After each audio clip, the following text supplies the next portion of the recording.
네, 반갑습니다. 여러분, 지선우입니다. 오늘은 테슬라 투자자라면 절대 놓쳐서는 안 될 중요한 이야기를 해드리려고 합니다. 지금 테슬라 주가가 단기적으로 반등하고 있습니다. 미국의 셧다운 종료 기대감으로 기술주 전반이 랠리를 보이자 테슬라 역시 하루 만에 3.6%가량 급등하며 445달러 선에 회복하였습니다. 하지만 그 안에 자세히 들여다보면 짙은 그림자와 빛이 동시에 공존하고 있는데요. 오늘은 저와 함께 테슬라의 상황을 정확히 짚어보고 투자자들이 어떤 부분을 주의해야 되는지와 테슬라의 장기 성장 가능성이 어떤지에 대해 알아보도록 하겠습니다. 우선 테슬라에게 악재로 떠오른 소식부터 확인해 보겠습니다. 테슬라의 10월 중고 판매량이 26,000대, 전년 동기 대비 36% 급감, 그리고 3년 만에 최저치를 기록하였습니다. 이건 단순한 일시적 둔화가 아닌데요. 중국 시장에서 테슬라의 입지가 구조적으로 흔들리고 있다라고 볼 수 있습니다. BYD와 차오펑, 리샹 등 현지 전기차 업체들이 가격 경쟁력과 다양한 모델들로 시장을 빠르게 잠식하고 있습니다. 특히 중국 소비자들이 최근 주행거리 불안을 없앤 EREV, 확장형 전기차 모델을 선호하면서 순수 전기차만 고집하는 테슬라는 상대적으로 경쟁력이 떨어지고 있는 상황입니다. 테슬라의 모델 Y, L이 한때 큰 인기를 끌었지만 그 효과도 한 달 만에 사라졌습니다. 9월엔 판매가가 63%가 넘게 폭증했지만 10월엔 폭락, 전형적인 신제품 반짝 효과의 한계를 보여주었다고 볼 수 있죠. 문제는 중국만이 아닙니다. 유럽에서도 테슬라의 점유율이 빠르게 무너지고 있습니다. BYD는 영국에서 7배, 독일에서 4배 더 많은 양의 차량을 판매하였습니다. 유럽 시장은 단순히 판매 경쟁이 아니라 브랜드 신뢰의 싸움이라고 볼 수가 있는데, 최근 머스크의 정치적 행보가 유럽 소비자들에게 부정적인 이미지를 심어주었습니다. 특히 진보 성향이 강한 유럽에서 머스크의 극우적 발언이나 정치 개입은 브랜드 이탈로 직격되는 일이 만들어지게 되었죠. 업계는 머스크의 행동이 유럽 소비자들을 떠나게 만들고 있다고 분석하였습니다. 즉 기술 문제가 아닌 감정의 문제, 브랜드의 신뢰도 하락이 테슬라에게 타격을 주고 있다고 볼 수 있죠.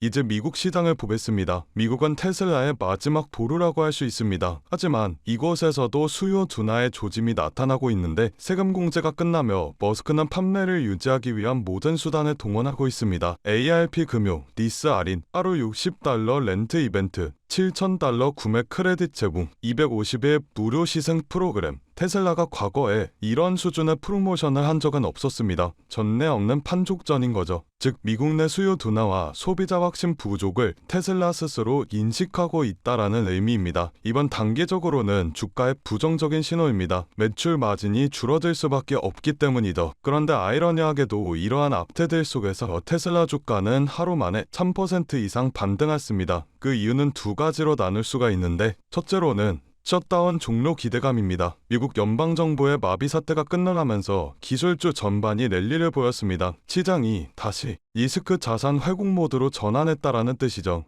두 번째로는 테슬라의 미래 모멘텀에 대한 신뢰입니다. 투자자들은 이미 알고 있습니다. 테슬라의 판매 부진이 미래 성장 동력의 부재를 의미하지는 않는다라는 것을요. 지금의 테슬라는 단순한 자동차 회사가 아닙니다. 자동차 판매로 주가가 흔들릴 회사가 아니라는 거죠. AI 자율주행인 FSD, 휴머노이드 로봇인 옵티머스, ESS 에너지 저장 장치, AI 반도체 테라페 프로젝트까지 이 네 가지가 테슬라의 미래를 지탱하고 있습니다. 전기차 판매가 일시적으로 줄어든다고 하더라도 AI 로봇 에너지 부분이 성장하면서 사업의 축이 다각화되고 있습니다. 특히 에너지 부분은 이미 전기차를 넘어섰습니다. 지난 3분기 테슬라의 에너지 매출은 전년 대비 44% 급등, 전기차 부문보다 성장 속도가 훨씬 빠른 상황이죠. 머스크가 최근 삼성 SDI와 협력해 ESS 배터리 공급 계약을 논의 중인 것도 이 사업의 확장을 위한 전략적 포석입니다. 즉 전기차의 한계를 에너지 사업이 메우는 구조가 건설되고 있다는 건데요.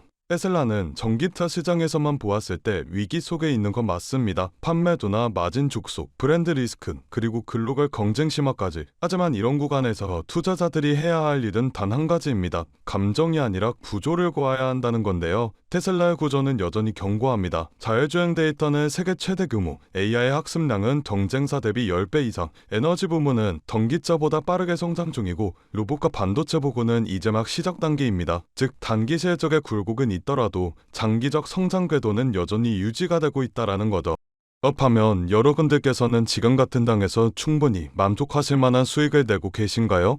요즘 시장 정말 쉽지 않은 시장입니다. 금리와 인플레이션, 지정학적 리스크 등등 주식은 계속 오르는데 나만 뒤처지는 것 같고 투자를 하고는 싶은데 도대체 어디에 투자해야 되는지 막막하신 분들이 대다수이실 겁니다. 그런데 말이죠. 이런 장일수록 돈이 도는 방향을 우리는 정확히 알고 있어야 합니다. 왜냐면 이런 불안정한 장에서도 누군가는 조용히 큰 돈을 벌고 있기 때문이죠. 그 사람들과 우리가 다른 점은 뭘까요? 장경의 흐름을 읽는 눈을 가지고 있다라는 점입니다. 코로나가 유행하는 시기엔 코로나 백신을 개발하는 회사의 주식이 폭발적으로 올라갔고 트럼프 대통령이 미국을 암호화폐 수도로 만들겠다고 공언하였을 땐 비트코인의 가격이 엄청나게 상승하였습니다. 이렇게 자본은 항상 시대의 트렌드에 맞게 변화하고 짧은 시간 내에 우리에게 큰 수익을 안겨주었죠. 그렇다면 지금 시장의 트렌드는 어떤 것이고 자본은 어디로 흘러가고 있을까요? 바로 데이터 센터입니다. 지금 세상은 단순한 기술 경쟁을 하고 있지 않습니다. 데이터 전쟁을 하고 있죠. AI가 발전하려면 결국 데이터가 필요하고 그 데이터를 저장하고 처리하고 학습시키는 공간이 바로 데이터 센터입니다. AI의 심장이라고 볼 수가 있죠. 그래서 지금 전 세계가 데이터 센터 확보 전장에 뛰어들었어요. 테슬라와 엔비디아, 구글과 삼성 등등 전 세계적인 회사들이 데이터 센터에 목을 매는 이유가 바로 이겁니다. AI의 경쟁력은 모델이 아니라 인프라에 있기 때문이죠. 아무리 좋은 인공지능을 만들어도 데이터를 빠르게 처리할 수 없으면 그건 이론일 뿐 시장에서 돈이 되지 않습니다. 우리가 흔히 쓰고 있는 챗GPT가 전 세계적으로 성공할 수 있었던 이유도 그 뒤에 수천 대의 GPU가 돌아가는 데이터 센터가 있었기 때문입니다. 그리고 이런 AI 데이터 센터를 운영하기 위해서라면 엄청난 전력과 냉각 기술 그리고 초고속 네트워크 반도체가 필요하죠. 단순 소프트웨어 사업이 아니라 반도체와 전력, 인프라와 냉각 장비 등 모두 얽혀있는 복합 산업이에요. 이걸 잘 이해해야 우리가 앞으로 어떤 종목에 투자를 해야 큰 돈을 벌 수 있는지가 보이게 됩니다. 딱 그럼 최근 시장에서 데이터 센터 관련 종목들이 어떻게 움직였는지를 보겠습니다. 데이터 센터 전력 장비 기업인 버티브를 확인해 볼까요? 3년 동안 1600% 상승했습니다. 반년 만에 217%의 수익률을 올린 AI 반도체 테스트 기업도 있습니다. 어드반테스트죠. 이 외에도 굉장한 수익률을 올린 기업들이 많은데 이 기업들의 공통점이 있습니다. 바로 엔비디아와 테슬라와 같은 대형주들이 성장할 때 함께 커지는 기업들이라는 점인데요. 대형주들은 이미 충분히 오른 상태에서 수익률이 제한적이지만 수혜를 받는 이런 서포트 기업들은 폭발적인 수익을 기대해 볼 수가 있습니다. 테슬라를 확인해 볼까요? 테슬라는 지금 AI와 로봇 사업을 위한 자체 데이터 센터를 확대하고 있습니다. 테슬라의 로보택시와 FSD, 옵티머스와 AI 기술, 이 모든 기술은 AI 학습 데이터 센터 없이는 돌아가지 않습니다. 즉 테슬라가 AI 사업을 확장할수록 데이터 센터 인프라 기업들의 매출은 같이 폭등하게 될 것이라는 말이죠. 여러분들, 테슬라와 엔비디아가 1년에 각각 50%씩 상승했을 때 그 부품을 납품하는 기업들은 400%, 500%씩 올랐습니다. 테슬라가 AI 칩과 슈퍼컴퓨터, 로봇 사업을 넓힐수록 그걸 돕는 반도체와 냉각, 전력 인프라 기업들은 테슬라의 상승보다 훨씬 더 큰 폭으로 상승하게 될 겁니다. 이건 단순한 추측이 아니라 시장 자금이 실제로 움직인 방향입니다. 최근 기관 투자자들이 데이터 센터 인프라 ETF를 사들이는 이유도 테슬라, 엔비디아 중심의 AI 시장이 결국 인프라 전쟁으로 갈 것으로 보고 있기 때문이죠. 이런 흐름에서 우리가 해야 할 일은 단순합니다. 테슬라나 엔비디아와 같은 대형주들에 안정적으로 투자를 하되 그들이 성장할 때 직접적으로 수혜를 받는 기업들을 우리 포트폴리오에 추가해야 합니다. 이걸 리스크를 줄이면서 수익률을 극대화하는 가장 효율적인 방법이죠. 그래서 제가 저의 소중한 구독자분들을 위한 선물을 하나 준비했습니다. 좋아요와 구독 눌러주신 분들에 한해서 월가 애널리스트들이 실제 세력들의 매집이 포착된 테슬라와 엔비디아의 수혜 종목을 오픈해드리려고 합니다.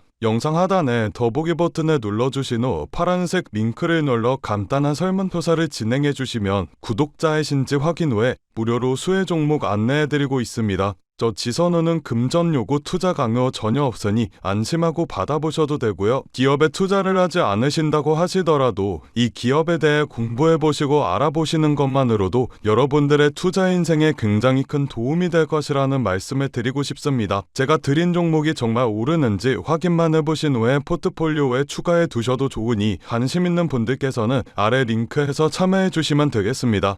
여러분들, 지금 시장은 단순한 기술 싸움이 아닙니다. 전력 싸움, 데이터 싸움, 그리고 속도 싸움이에요. AI의 시대는 이미 시작되었고 이제 그 속도를 감당할 수 있는 인프라 기업이 다음 부의 주인공이 될 겁니다. 오늘 제가 준비한 영상은 여기까지입니다. 오늘도 영상 끝까지 시청해주셔서 정말 감사드리고 저는 다음 영상에서 더 알찬 내용으로 인사드리도록 하겠습니다. 성토하시고 다음 영상에서 뵙겠습니다. 감사합니다.